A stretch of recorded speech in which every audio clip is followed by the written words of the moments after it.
ప్రభునందు ప్రియమైనటువంటి దేవుని వారులారా, ఈ సమయాన్ని జీవము గల దేవుడు ఆయన కుమారుడైన యేసుక్రీస్తు ద్వారా మనకు అనుగ్రహించి మనల్ని ప్రేమించి క్షమించి తన పిల్లలుగా మనకి ఇచ్చిన ఆయుష్కాలం అంతట్లో ఆయనను మహిమపరిచేవారుగా ఘనపరిచేవారుగా ఉండాలని జ్ఞాపకం చేసుకొని సజీవుల దేశంలో ఉంచినందుకు దేవుని మందిరంలో చిన్న మందగా ఆయన కుమారుడైన క్రీస్తు శరీరమును సంఘముగా మనం చేరుకొని పాటల ద్వారా దేవుని మహిమపరిచినాము. వాక్యము చేత మన హృదయాన్ని నింపుకోవడానికి ముందుగా ప్రార్థన చేసుకుందాం. నా యందు మీరును మీ యందు నా మాటలు నిలిచి ఉన్నాడలా మీకు ఇష్టమైన వాటిని నేను అనుగ్రహిస్తున్నానని వాగ్దానం చేసిన మా ప్రియ పరలోకపు తండ్రి, మా ప్రభువును మీ ప్రియ కుమారుడైన యేసుక్రీస్తు నామములో మీ దయాదాక్షిణ్యాల చేత మమ్మల్ని అందరినీ ఇంతవరకు మీరు కాపాడి మీ మందిరంలో చేరిన మాతో పాటు సంఘ సహవాసం నడిపించబడుతున్న విశ్వాసుల కుటుంబాలన్నింటినీ కూడా మీరు కాపాడి తీవ్రతరమైన ఎండల దెబ్బ నుండి వడదెబ్బ నుండి తప్పించి ప్రభావ మంచి వాతావరణాన్ని మీ ద్వారా మరి తండ్రి ఈ తీవ్రతరమైన ఎండ దెబ్బలు వడదెబ్బ నుండి తప్పించడానికై మరి మీరు వర్షమును కురిపించి భూమిని తడిపి నాయన చల్లదనాన్ని ఇచ్చి కొంతమేర మమ్మను తండ్రి నిమలింపు చేసి బలపరిచినందుకై వేళ్ళకి వేలుగా కృతజ్ఞతాస్తుతులు చెల్లిస్తున్నాం. దేవా, ఈ దినమున మీ పేరిట మీ మందిరంలో మేమందరము చిన్న మందగా మీ మందగా చేరి ఆత్మీయ మిమ్మల్ని ఆత్మతో సత్యముతో పాటల ద్వారా జిహోబలో మరిపించినాం. ఇప్పుడు మీ వాక్యం చేత మా హృదయాన్ని నింపుకుని సిద్ధపడుతుండగా మీ దాసులమైన మాతో ఉండి మాట్లాడమని యేసుక్రీస్తు నామమున ప్రార్థించి వేడుకుంటున్నాము తండ్రి, ఆమేన్. మంచిది. దేవుని పరిశుద్ధ గ్రంథముల నుండి దేవుని వాక్యం మనకు సెలవిస్తుంది. మార్కు సువార్త 9వ అధ్యాయము 22వ వచనం నుండి చూస్తే అక్కడ ఒక తండ్రి తన కుమారుడికి పట్టిన మూగదయాన్ని వదిలించమని యేసు ప్రభు దగ్గరికి తీసుకొని వచ్చినారు. యేసు ప్రభు దగ్గరికి తీసుకురావడానికి ముందుగా ఆయన శిష్యుల దగ్గరికి తీసుకువెళ్ళినారు. ఏ బాధతో ఉన్నాడు చూడండి. ఆయన పైనుండి తీసుకోండి.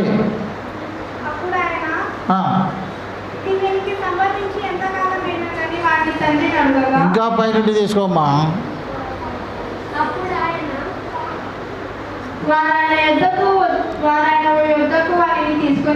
వారు ఆయన యుద్ధకు వారిని తీసుకొని వచ్చిరి. దయ్యము వారిని చూడగానే దయ్యము ఆయనను చూడగానే వారిని విలవిలలాడించెను కనుక వాడు నేల మీద పడి వాడు నేల మీద పడి నురుగు కార్చుకొనుచు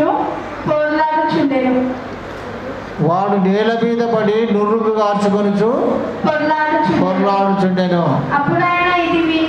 అప్పుడు ఆయన అనగా యేసు ప్రభు వీనికి ఎంతకాలం నుండి ఈ యొక్క బాధ ఉంది అని చెప్పేసి అడిగినాడు తండ్రిని. అతడు చిన్న పిల్లగాడి నుంచే వచ్చింది నాయన, ఇది ఏం చెప్పుకుంటాడు, అది నాశనము చేయవలనని తరచుగాను అగ్నిలోను నీళ్ళలోను వాటిని పడద్రోస్తుంది. అప్పుడప్పుడు వచ్చినప్పుడల్లా వాడిని ఏం చేస్తుంది, నీళ్ళలోను అగ్నిలోను పడవేసేదిగా ఉంటుంది. కానీ వాడు ఈరోజుకి ఈ స్థితిలో ఉన్నాడు.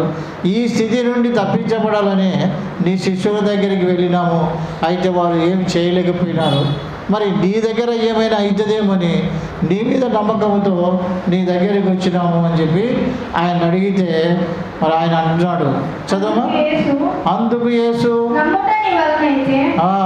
ఎప్పుడు చూడండి, అందుకు యేసు నమ్ముట నీ వలనైతే, అది ఎవరైతే నమ్ముతారో వారు అన్ని విషయంలో సమస్త విషయంలో సాధ్యమైతే, వారు ఏమైతే చేయదలుచుకున్నారో అవి వారికి సాధ్యమైతే వినడు. అధికారులైనా అనధికారులైనా రాజకీయ నాయకులైనా వ్యాపారవేత్తలైనా తత్వవేత్తలైనా మరి ప్రతి విధమైన పనిలో ఉన్నవారైనా, ఏ స్థితిలో ఉన్నవారైనా ఏదైనా ఒక పని చేయడానికి సిద్ధపడినప్పుడు ఆ పనిని మేము కొనసాగిస్తాము, ఆ పనిని మేము ముగిస్తాము, ఆ పని ద్వారా మాకు మేలు కలుగుతామని ఎవరైతే నమ్ముతారో ఆ నమ్మకం ఏం చేస్తుందంటే మనిషిని బలపరిచి పనిని కొనసాగించుటకు ముగించుటకు దేవుని సెలవు తీసుకోగలుగుతాడు అనమాట. అందుకే ఏమంటుంటే నమ్ముట నీ వలనైతే నమ్మువానికి నీ సమస్తము సాధ్యమే. ఈయన ఎంతోమంది దగ్గరికి వెళ్ళినాడు తన కుమారుడు దయ్యం పెట్టి బాధపడినప్పుడల్లా కూడా, కానీ ఎవరు కూడా బాగు చేయలేకపోయినారు. యేసుప్రభు దగ్గరికి వచ్చి యేసుప్రభువా ఇది నీ వలన అయితే మాకేమైనా నువ్వు సహాయం చేయగలవంటే నేను చేస్తాను, కానీ మీరు నమ్మాలి అని. నమ్ముట నీ వలన అయితే నమ్మువానికి సమస్తము సాధ్యమే. ఏదైనా ఒక పని అప్పగించినప్పుడు నమ్మకంగా పని చేస్తే, ఏమైనా మన అవసరతల నిమిత్తం ఎవరి దగ్గర వెళ్ళినప్పుడు మనం నమ్మకంగా వెళితే అది మనకు జరుగుతుంది. ఏదైనా సరే నువ్వు కోరినప్పుడు అది నమ్మకం ఉంచేదే నువ్వు ఖచ్చితంగా పొందగలుగుతావు.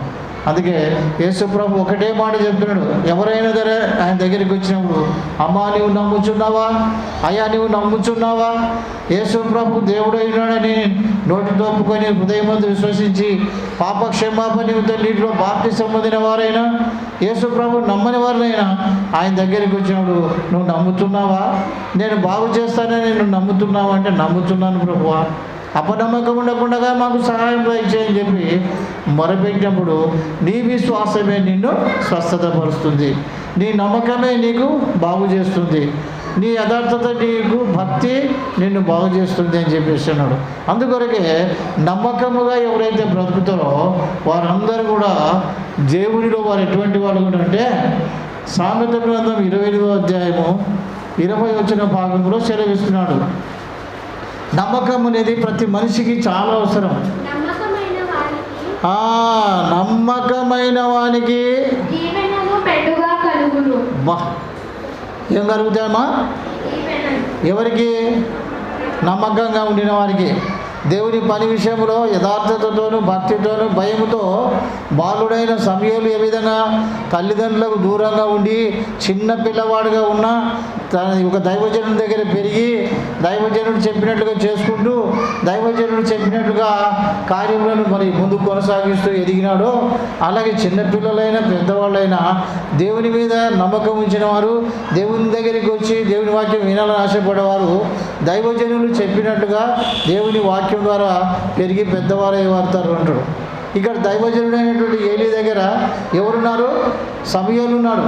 సమూయేలు తల్లిదండ్రులకు దూరంగా ఉండి మరి దైవజనుడితో కూడా పెరిగి పెద్దవాడైనప్పుడు దైవజనుడు చెప్పిన ప్రతి మాట ప్రకారంగా నడుస్తూ రాగలిగినందుకు ఆ పిల్లవాడు, ఆ చిన్న పిల్లవాడుగా ఉన్నవాడు పెరిగి పెద్దవాడై ఏమేమైనాడు? ఏ సంతతి పొందినాడు? ఆయన సమూయేలు ఏం పొందినాడు?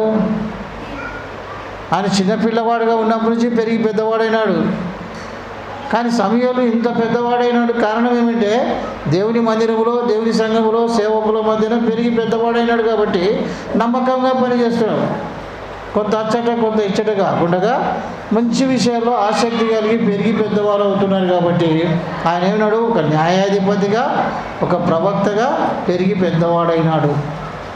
సమూయేలు 2 పదవులు ఉన్నాయి. ఒకటి న్యాయాధిపతిగా ఉన్నాడు, ఒకటేమో ప్రవక్తగా ఉన్నాడు. మరి ఇంత గొప్పవాడు కావడానికి కారణం ఏమంటే దేవుని యందు నమ్మిక ఉంచినాడు, దైవజనుడి మీద నమ్మకం ఉంచినాడు, దైవజనుడు చెప్పిన ప్రతి మాట ప్రకారం ముందుకు సాగలిగినాడు కాబట్టి అంచెలంచెలుగా ఆయన పెరిగి పెద్దవాడైనాడు. ఎందుకు? తల్లిదండ్రుల మాట, దేవుని మాట, దైవజనుల మాట, ఉపాధ్యాయుల మాట ఎవరైతే బాగా విని చక్కగా పని చేసుకుంటూ ఎదుగుతారో వాళ్ళు ఏ పని అయినా చేసినా కూడా వాళ్ళకు ఆశీర్వాదం ఉంటుంది. మనము వేరు చేసుకోకూడదు. చిన్నపిల్లలైనా పెద్దవాళ్ళైనా కూడా ఏం చేస్తున్నారంటే మరి దేవుడికి విధేయత కలిగి నడిస్తే చాలా గొప్పగా ఆశీర్వదించబడతారు. యేసు ప్రభు ఏ విధంగా ఎదిగినాడమ్మా? చిన్న పిల్లవాడుగా ఉన్నప్పటి నుంచి. ఎక్కడ ఉన్నది? 2వ అధ్యాయం 52వ వచనం.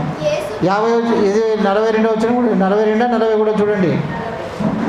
ముందు అది చూడండి, తర్వాత లాస్ట్ చూడండి. నమ్మకము యాయేళ్ళన్నా నీకు ఎన్ని ఏళ్ళు ఉండేమ్మా? అనుషకి ఎన్ని ఏళ్ళు ఉండేవి? అనుష కంటే అనురాధనా అనుపమా? నీ పేరు అనుపమనా అనుమక్కనా? బ్లెస్సీకి ఎన్ని ఉండేవి? 6 సంవత్సరాలు 7 సంవత్సరాలు? మరి 13 సంవత్సరాల వయసు ఉన్నప్పుడు ఎట్లా ఉండాలా? ఎవరికి అవసరం లేని వాళ్ళ మాదిరి ఉండాలా? కాదు, అందరికీ అవసరమైన వారుగా, దేవుని వారుగా, పెద్దవాళ్ళైనా చిన్నవాళ్ళైనా బాగుగా 42వ అధ్యాయము ఎన్నో వచ్చిన ఉంది? 40 వచ్చిన ఒకటి, తర్వాత లాస్ట్ ఇది ఒకటి చదవండి. ఎవరైనా బాలుడు చక్రవర్తి నవ్వుతున్నాడు చూడండి. బాలుడు అనే పాటికి నన్ను అంటున్నాడు అని. బాలుడు జ్ఞానముతో నిండుకొని ఎదిగి ఏం పొందినాడు? మీరు దేవునిలో ఎదిగితే, దేవుని వాక్యంలో ఎదిగితే ఎవరి కోసం కాదు చేయాల్సింది. మనం అన్ని విషయంలో ఎదిగి పెరిగి పెద్దవాళ్ళం కావాలన్నా, పెద్దవాళ్ళమైనా చిన్నవాళ్ళైనా మనం దేవుడు చిన్నపిల్లలమే కాబట్టి ఎదిగి బలము పొందుచుండెను. ఈ దేవుని దయ ఆయన మీద ఉండెను. అమ్మా చాలు. పస్కా పండుగప్పుడు ఆయన తల్లిదండ్రులు ఏటేటా ఎక్కడికి? దేవాలయానికి, యెరూషలేము దేవాలయానికి వెళ్ళేవారు.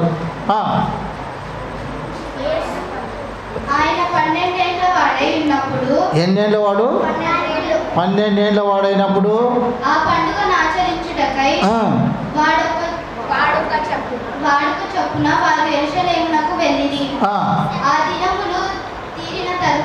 ఆ దినములు తీరిన తర్వాత వారు తిరిగి వెళ్ళుచుండగా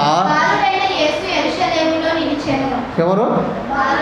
ఇప్పుడు తల్లిదండ్రులు అంటే దేవాలయానికి వచ్చినప్పుడు ఏం చేసినాడు ఆయన? తల్లిదండ్రులు అంటే పోలే, దేవాలయానికి వచ్చిన తర్వాత దేవాలయంలోనే కూర్చున్నాడు. ఇంకంతే. మీరు స్కూల్కి పోయిన తర్వాత స్కూల్లో నుంచి క్లాసులో కూర్చుంటారు. క్లాసులో కూర్చొని మాటికి లేచిపోతారు ఎవరైనా? మాటికి మా అమ్మ పిలుస్తుందా, మా నాయన పిలుస్తున్నాడో, మా జేజాన్ని పిలుస్తున్నాడో, మా అమ్మ పిలుస్తుందని లేచిపోతారా ఎవరైనా? ఆయన కూడా అక్కడ ఎవరి దగ్గరికి పోకుండా, వాళ్ళ తల్లిదండ్రులు ఎంట పోకుండా ఎవరి దగ్గరికి పోయినాడు ఆయన? మరలా తిరిగి దేవాలయంలోనికి వెళ్ళిపోయినాడు. ఆయన తల్లిదండ్రులు ఆ సంగతి ఎరుగక ఆయన సమూహంలో ఉన్నాడని చెప్పి ఒక దినం ప్రయాణం. తల్లిదండ్రులు కూడా మరి యేసుప్రభుని మర్చిపోయినారు, కుమారుని. ఒక దినం అంత ప్రయాణం సాగిపోయినారంట వాళ్ళు. తమ బంధువులలోనూ నెలవైన వారిలోనూ ఆయనను వెతుకుచుండిరి. ఎక్కడ వెతికినారు వాళ్ళు?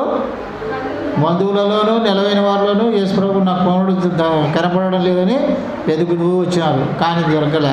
కానీ తిరిగి వాళ్ళు యెరూషలేము పోయినప్పుడు యెరూషలేములో పెద్ద వాళ్ళ దగ్గర కూర్చొని జ్ఞానంతో చిన్నవాళ్ళుగా ఉన్న మంచిగా పెరిగి పెద్దవారైనారు కాబట్టి మంచిగా అందరినీ ఆశ్చర్యపరుస్తూ వచ్చినాడు. మనం కూడా చిన్న వయసులో ఉన్నప్పుడు అందరినీ కూడా మరి సంతోషంతోనూ అందరితో కూడా కలిసి దేవుని వాక్యంలోనూ ముందుకు సాగుతూ మనకి ఇచ్చిన తలాంతు ఏదైతే ఉందో దాన్ని నమ్మకంగా పనిచేసుకుంటే ఎప్పుడైనా ఆశీర్వాదాలు. మరి సమయాలు చిన్నపిల్లవాడుగా ఉన్నప్పటి నుంచి దైవజనులతో పెరిగి పెద్దవాడైనాడు. యేసుప్రభు చిన్నపిల్లవాడుగా ఉన్నప్పటి నుంచి తల్లిదండ్రులైందని పెద్దలైందని ఎదిగి పెద్దవారి ఎదుట కూర్చొని దేవుని జ్ఞానాన్ని గురించి వారితో మాట్లాడినాడు, వారిని ఆశ్చర్యపరిచినాడు. మనం కూడా పెరిగిన వారైనా ఎదిగిన వారైనా ఎదగని వారైనా నమ్మకమైన వారుగా జీవిస్తే వారికి ఏమి దొరుకుతుంది అంటమ్మా? చదువు. సామెతల గ్రంథము 13వ అధ్యాయము 17వ వచనం చదివినారా? నమ్మకమైన రాయబారి అంది. నమ్మకమైన రాయబారి ఎటువంటి వాడు? ఔషధము వంటి వాడు.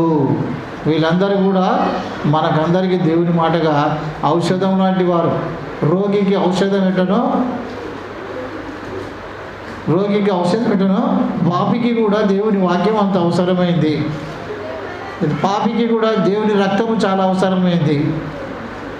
కాబట్టి లోకంలో పిల్లలైనా పెద్దలైనా ఆయన ఎందుకు నమ్మికించే వారందరినీ కూడా ఏం చేస్తాడంటే దేవుడు గొప్ప స్థితికి తీసుకుపోయి గొప్ప స్థితిలో ఉంచి మంచి పేరు కలగజేస్తాడు అని చెప్పాడు. అందుకే 125వ కీర్తనలో చూడండి, ఎవరి యందు నమ్మిక ఇచ్చిన వారంటే వాళ్ళంతా 125 1వ వచనం. యెహోవా యందు నమ్మిక ఉంచువారు. ఇది మంచిగా, యెహోవా యందు నమ్మిక ఉంచువారు కదలక నిత్యము నిలుచు. ఒకడు నిలవాలనుకుంటే, సీయోను కొండవలే ఉండాలనుకుంటే ఏముండాలా? విశ్వాసం అనేది ఉండాలా, నమ్మకం అనేది ఉండాలా. మరి తండ్రి తన కుమారుడైనటువంటి వారిని తీసుకొని వచ్చి యేసుప్రభు దగ్గర మాట్లాడి వారి సమస్యను చెప్పినాడు. కాబట్టి యేసుప్రభు నువ్వు నమ్మినట్టయితే నమ్మువానికి సమస్తము సాధ్యమే అని చెప్పేసి వారికి స్వస్థత కలుగజేసినాడు. మరి నీకు నాకు మనందరికీ కూడా శరీర రుగ్మతలో ప్రతి బలహీనతలు ఎన్నో ఉన్నా వాటన్నిటి నుండి కూడా విడుదల కలగజేసి దేవుడు తగిన కాలంలో తగిన సమయంలో మనల్ని ఉత్తేజపరిచి గొప్పవారిగా చేస్తాడు అని చెప్పాడు. సామెతలు 28వ అధ్యాయము 20వ వచనము. ఇక్కడనేమో నమ్మకమైన రాయబారిగా ఉండే వాళ్ళంతా ఔషధం వంటి వారు ఉన్నాడు. నమ్మకమైన వానికి రైట్ ఏం దొరుకుతాయమ్మా? చక్రవర్తి నమ్మకమైన వాడు ఎటువంటి వాడుగా ఉంటాడట?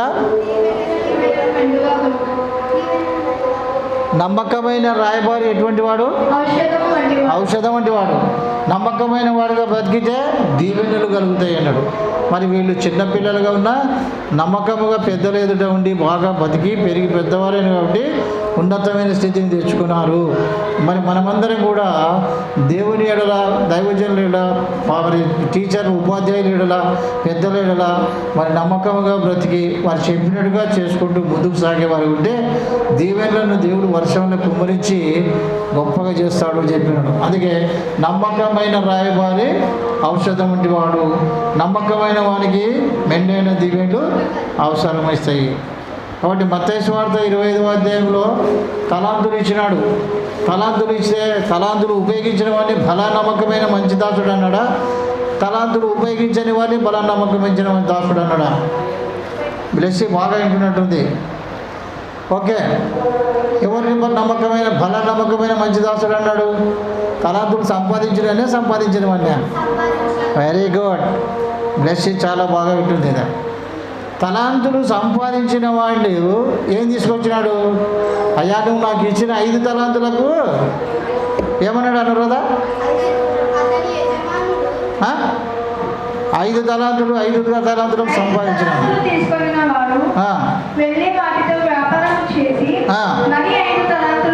మరి 5 తలాంతులు సంపాదించుకున్నాడు.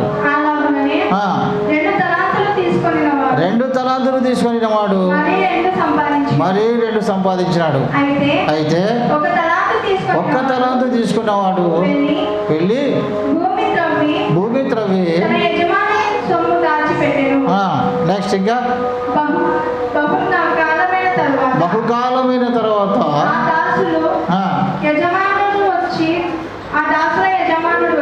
ఆ దాసుల యజమానుడు వచ్చి వారి వద్ద లెక్క చూసుకున్నాడు. అప్పుడు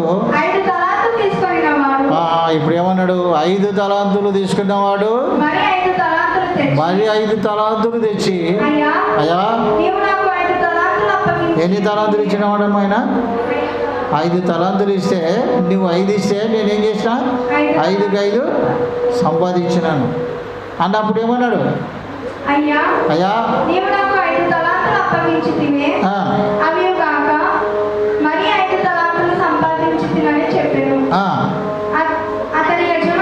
అతని యజమానుడు ఇది నమ్మకమైన వాడు రాయబారి, నమ్మకమైన రాయబారి ఔషధం వంటి వాడు, నమ్మకమైన వాడికి వెంటనే దీవెనలు, నమ్మకమైన వాడిని నమ్మకమైన దాసుడు అని పిలుస్తాడు. దేవుడు ఇన్ని ప్రత్యేకతలు ఇచ్చినాడు. చూడండి, మనం ఆయన ఎందుకు నమ్మిక ఇస్తే కదలకుండగా నిత్యం నిలుచు శివుని కొండ వలె ఉంటాము. అందుకే నమ్ముటండి వల్ల అయితే నమ్మువానికి సమస్తము సాధ్యమే. 5 సంపాదించిన వాడిని కూడా బలా నమ్మకమైన మంచి దాస్తున్నాడు. 2 తలాంతులు సంపాదించిన వానికి కూడా బలా నమ్మకమైన మంచిది. అంటే సంఘంలోనైనా కుటుంబంలోనైనా ప్రతి ఒక్కరూ బాధ్యత కలిగి పని చేసుకుంటూ చిన్నపిల్లలైనా పెద్దవాళ్ళైనా ముందుకు సాగుతూ ఉంటే అనుదిన జీవితంలో వారికి రావాల్సిన ఆశీర్వాదాలు ఎన్ని ఉన్నావో వాటన్నిటిని కూడా దేవుడు సమృద్ధిగా ఇచ్చేస్తాడు, నిలబెట్టాడు. అందుకే నీ ప్రేమ అందరికంటే ఎక్కువైనది అని చెప్తున్నాడు దేవుడు. నా ప్రేమ నీ ప్రేమ లోకంలో ఉండేది అంతా కూడా ఉత్త ప్రేమ, కానీ దేవుని ప్రేమ అంతవరకు శాశ్వత కాలం వరకు ఉంటుంది. ఆ శాశ్వత కాలంగా ఉన్నటువంటి దేవుని ప్రేమను మనము కలిగిన వారమై నమ్మకంగా బ్రతికితే మన బలహీనతల్లో కూడా ఆయన మనకు సహాయం చేస్తాడు. 2వ దినవృత్తాంతములు 31వ అధ్యాయము 19-20 చదువుమా. 2వ దినవృత్తాంతములు 31వ అధ్యాయము. అమ్మా సమాజమంతటను సరిచూడబడిన వారికి ఆయా పట్టణములకు చేరిన గ్రామములలోనున్న అహరోను వంశస్థులైన యాజకులకును 20వ వచనము. హిజ్కియా యూదా దేశమంతటను ఇలాగున జరిగించి తన దేవుడైన యెహోవా దృష్టికి అనుకూలముగాను నమ్మకముగాను పనిచేయుచు వచ్చెను. ఎట్టమ్మా అనుకూలముగాను మళ్ళా చదువుతాండి. హిజ్కియా యూదా దేశమంతటను అట్లా రావాలా. హిజ్కియా యూదా దేశమందును ఇలాగున జరిగించి తన దేవుడైన యెహోవా దృష్టికి, ఎవరి దృష్టికి? దేవుడి దృష్టికి. దేవుడు మనకు లెక్క ఇస్తాడు, దేవుడు మనకు ఆశీర్వదిస్తాడు, కానీ మనుషులు కాదని ఆశతో మనము చేయాలి. అందుకే తన దేవుడైన యెహోవా దృష్టికి అనుకూలముగాను యథార్థముగాను నమ్మకముగాను పని చేయించు వచ్చాను. ఏమేమి ఉన్నాయి ఆయన హిజ్కియా ఏమేమి చేసినాడు?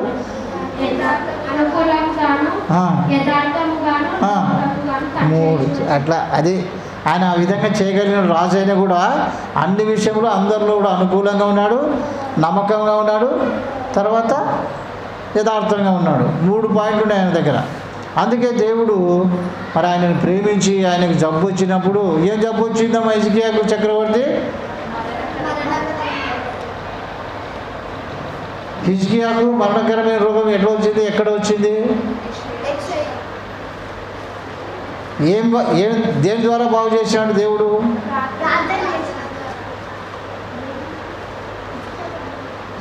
ఏం ద్వారా బాగు చేశాడు ఆయనకు వచ్చిన రోగాన్ని?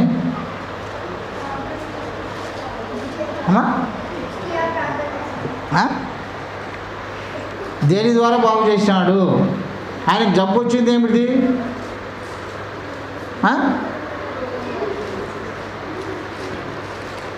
వచ్చిన జబ్బు ఏమి అనేది? హిజ్కియాకు వచ్చిన జబ్బు ఏమి? తర్వాత ఏమిటి? అది మరణకరమైన రోగం అని కూడా ఉంటుందేమా? 31వ అధ్యాయమా నేను చెప్పింది అమ్మా? అమ్మా ఏదమ్మా? 32వ అధ్యాయం చూడండి. మొదటి దినవృత్తాంతంలోనే 32వ అధ్యాయమే చూడండి. దీంట్లో ఆయన రోగం ఏమైంది, ఆ రోగము దాన్ని ఎట్లా బాగు చేసినాడు అని చెప్పి మనకు చెప్తాడు అనమాట. 29వ అధ్యాయంలో ఉన్నది దీంట్లో. 2వ దినవృత్తాంతంలో 2వ భాగం. యెషయా గ్రంథం చూడండి ఒకసారి ఎట్లా కూడా.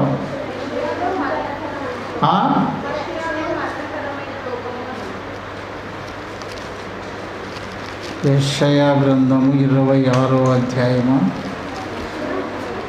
ఆయనకు వచ్చినది చాలా భయంకరమైనది.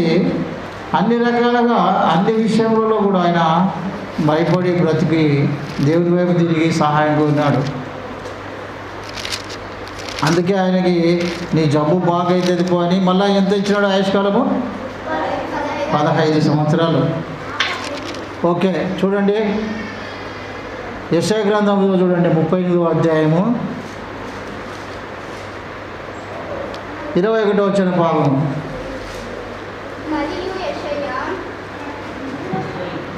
మరియు యెషయా అంజూరపు చెట్లు అంజూరపు పండ్లు తీసుకొని ఆ పండును కట్టవలెనని అప్పుడు అతడు బాగుపడునని చెప్పాను.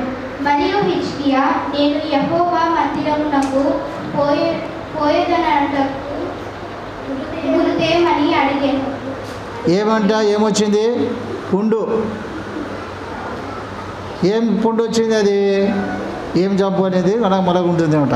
21 వచ్చిన మరొకసారి, మరియు యెషయా అంజూరపు పండ్ల ముద్ద తీసుకొని ఏమిటి పండుగ ఆ పుండుగు కట్టవలెను, అప్పుడు అతడు బాగుపడునని చెప్పాను. మరియు హిజ్కియా, నేను యెహోవా మందిరానికి పోయేదని అనుటకు గుర్తేమని అడిగి ఉండెను.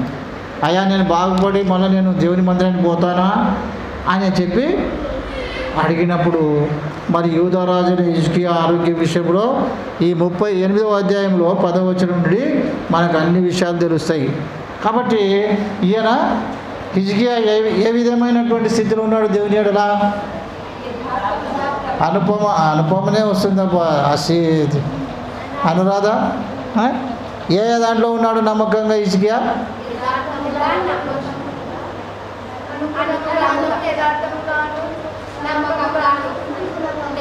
ఉన్నాను. కాబట్టి దేవుడు అతన్ని ప్రేమించి అతనికి ఏం చేసినాడు? నీ నమ్మకమే నీకు బాగు చేసింది, నీవు స్వస్థత పొందుదు పో అని చెప్పినాడు. నీకు 15 సంవత్సరాల ఆయుష్కాలం కూడా ఇస్తున్నాను అని చెప్పినాడు. మరి నిజంగా నమ్మకమైన వాడు ఎప్పుడైనా సరే దేవుల్లో బలవంతుడని ఎరిగి ఆయన భయభక్తులు కలిగి మరి దివారాత్రం ఆయన ధ్యానిస్తూ నీటి కాలువలో నాటబడిన వారమై ఆకువాడక తన కాలమందు మనం ఫలమిచ్చు చెట్టు వలె ఉండినట్లుగా ఆశీర్వాదాలు కోరుదాం.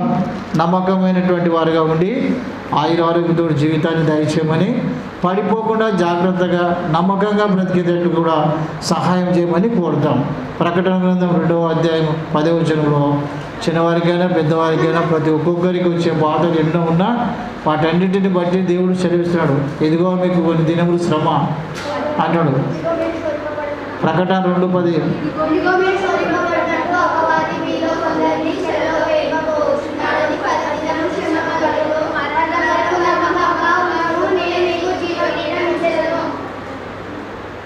మనములకు నమ్మకంగా ఉండము. ఇది నమ్మకంగా మనం బ్రతికితే మనమైనా మన పిల్లలైనా మరి పెరిగి పెద్దవారై ఉన్నతమైన స్థితిని సంపాదించుకుంటారని వాక్యం ద్వారా మనవి చేస్తూ ముగిస్తున్నాను. ప్రార్థన చేస్తూ, నమ్మకమైన వాడిగా ఉంటే మెండైన దీవెండు, నమ్మకమైన వారిగా ఉంటే దీర్ఘాయువు కలుగుతుంది, నమ్మకమైన వారిగా ఉంటే స్వస్థత కలుగుతుంది, నమ్మకమైన వారిగా విశ్వాసతలు ఉంటే కదలకుండా నిత్యం నిలిచి సేవను కొండవలే ఉంటాము, నమ్మకమైన రాయవారిగా ఉంటే ఔషధం వంటి వారిగా ఉంటాము, మరణం వరకు నమ్మకంగా బ్రతికితే జీవకిరీట ఇస్తాడు అని చెప్పి దేవుని వాక్యం సెలవిస్తుంది. ఇది ఈరోజు నమ్మకంగా ఉంటే ఇచ్చే ఆశీర్వాదం ఉంది దేవునికి. ప్రార్థన చేసుకొని ముగిద్దాం.